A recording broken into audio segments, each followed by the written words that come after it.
மா சாப்பாடு ரெடியா? ஆர்த்தி, மா வாமா உட்காரு. நல்லா இருக்கியா? அத்தை எப்போ வந்தீங்க?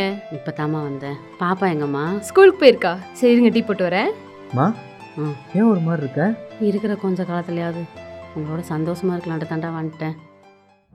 கார்த்தி, நல்லா இருக்கியாடா? நல்லா இருக்கம்மா. சரி வீட்டில் இரு, நான் ரேஷன் கடை வரைக்கும் போயிட்டு வரேன். மா கொஞ்சம் பேசணும். ஏய்யா? இல்லைம்மா, ரொம்ப நாள் எதிர்பார்த்து இந்த டீச்சர் வேலை இப்போ கிடச்சிருக்கு.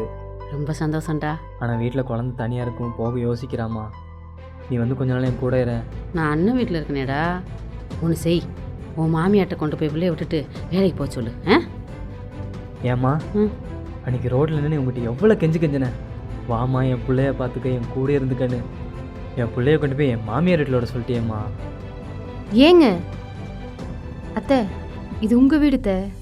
இங்க வரைக்கும் நீங்க யார் கேட்கணும்? நீங்க சந்தோஷமா இருங்க அத்தை, நான் பாத்துக்கிறேன் உங்களை. இந்தாங்க டீ குடிங்க. ஏங்க அவங்க என்ன பிரச்சனை இருக்காங்கன்னு தெரியாம என்ன பேசிட்டு இருக்கீங்க?